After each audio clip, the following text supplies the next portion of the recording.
So just in case you guys haven't seen our unboxing video, feel free to go back and take a look at that. But I'll just do a quick recap here of what this printer includes. So the first thing that you're going to need to know as far as anatomy of the printer is on the back there is just an on-off switch, a plug, and a USB input from your computer. On the outside here you've got your tray, which catches the little cuts, strips of paper. Again, you should empty this every time. I'm going to set these back in there for now. These were just test cuts that we did earlier today. And remember, when putting this back in, it goes up and in. The things you're going to need is, number one, the firmware. It comes on a disc. It comes with the printer. I believe you can also get it online. And everything that comes with it. So you have your paper roll holders, your catch tray, IEC power cable. If you're a DJ, you have a million of these laying around, and your USB cable, printer cable. In addition to that is the media kit, which is what's going to be installed in here, and that's just a roll of paper and ink. DNP RX1 media kits run roughly $200, and they come in packs of 2, and that gets you 1,400 prints. So the first thing I'm going to do when setting up the printer is I'm going to go ahead and I'm going to open up the front by grabbing this little tab up top, pulling it out and down.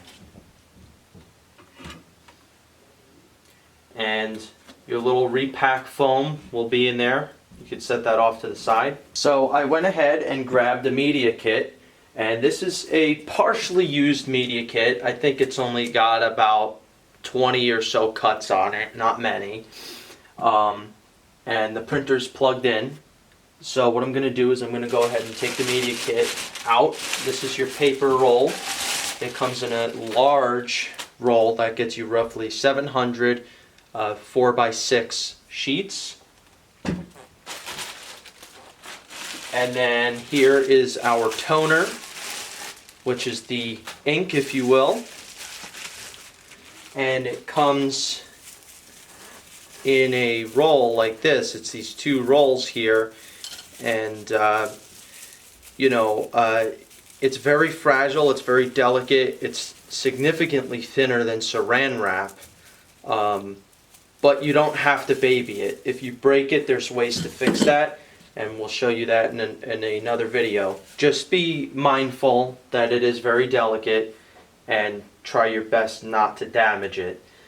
So I'm going to turn the printer on, and I'm going to go ahead over here and grab these paper roll holders. I'm going to put them on the paper roll. So that's one, and that's two. So I'm going to put those on there nice and tight. That way it prevents jamming. And I'm going to remove the rubber band.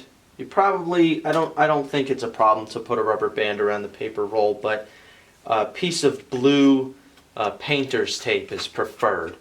So when inserting it, we're going to drop it in with this part facing down like this. So we're going to drop it in here,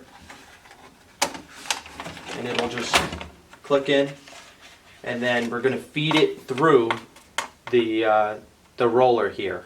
So to do this next part, what we want to do is have the paper come back here, and we're going to feed it through this paper insert, and we're going to essentially follow the lines down. So we're going to go over the silver roller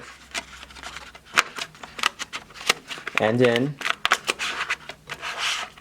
and then down behind this black piece, and we're going to listen for the printer to beep twice, and that's going to tell us that we've gone far enough with the paper. So I'm going to roll it slowly. There it is. Now the next thing to do is to install your ink. So to put the toner in, we want it facing yellow to yellow, so this yellow piece facing that side. So there's these grooves on here, and you match these grooves up just like that, and then snap it in. Same with the bottom one. We're going to match the grooves up and snap it in. Now I'm just going to go ahead and roll this somewhat tight so that it's like that. And when I close the printer, it's going to print 5 cuts to line up the ink and the paper.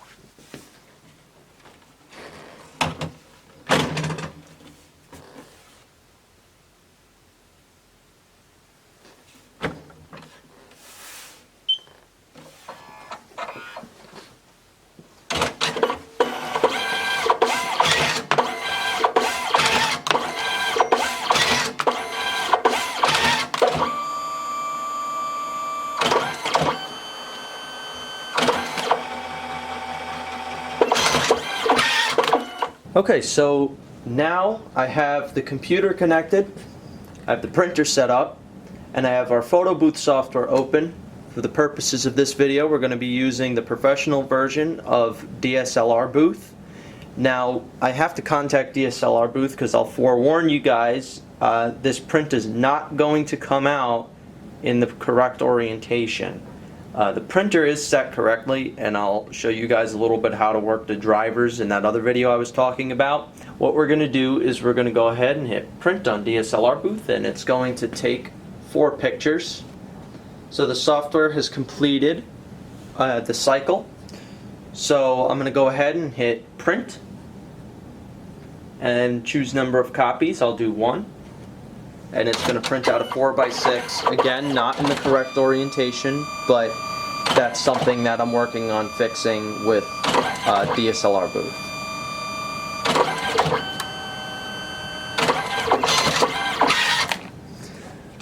So here it is.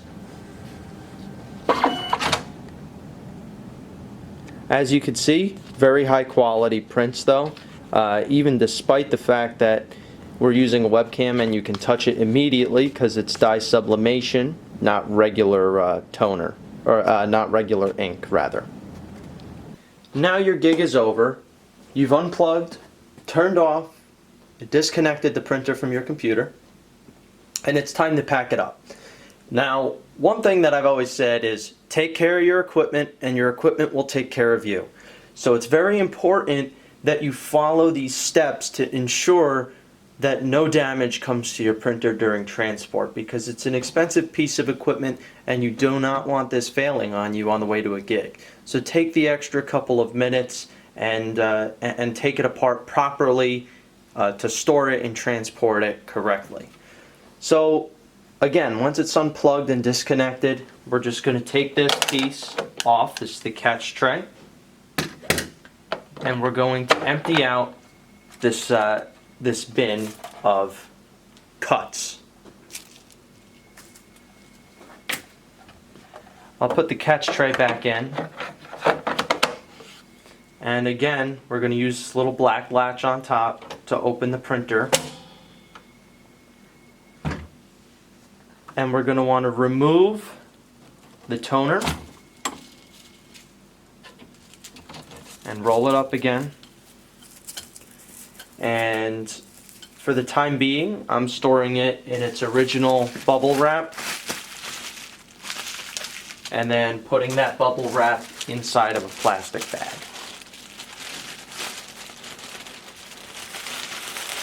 Now again, you could get away with a Ziploc bag with this. That would not be a problem. That's a more effective solution, I think, than what I'm doing here, but this is just a temporary thing because I haven't used this particular printer on the road yet. I'm going to set that to the side, and the next thing I'm going to do is retract this roll of paper,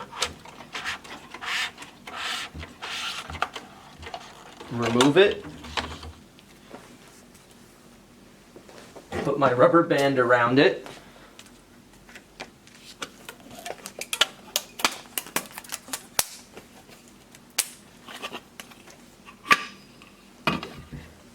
take these guys off, and put it back in its plastic bag.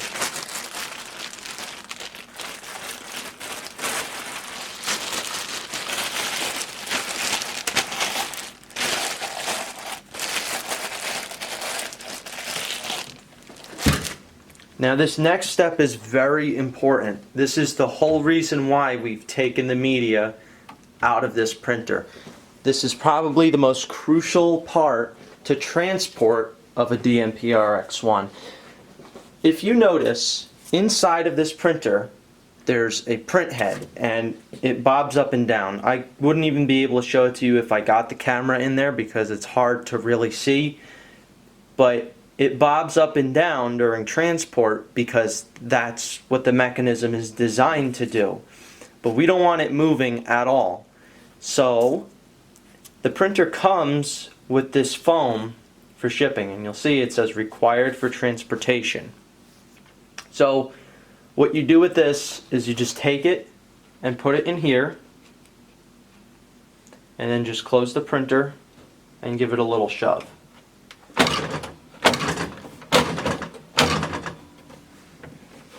And now the print head is secure. It does take a little bit of force to get the door to close with that on there, but that's because the foam is putting pressure against the roof of the printer, if you will. DNP also recommends that you tape the printer shut during transport with like 50 millimeters of tape or something on here on both ends. I don't know anybody that does that, and as of right now I'm not going to do that because this is going to end up going in a flight case. If you don't have a road case, don't really worry about it. Save the original box and the original packing foam and materials, and you can store it in its original box like this until you could get your hands on a nice flight case. Don't cheap out on one of those road cases though, because the cheap ones are probably not going to protect your equipment very well. If you're handy, you can actually easily build a flight case for one of these, and I think that's what I'm going to do. And there's a website that I found that sells all the materials you need, and I'm going to put a link to them in the description, and you could go ahead and check them out. I'll also be making a video when and if I end up building the flight case. If I don't, I'll show you guys whatever I get for it. That's it for this video, guys. Please remember to like, comment, and subscribe to the channel for more.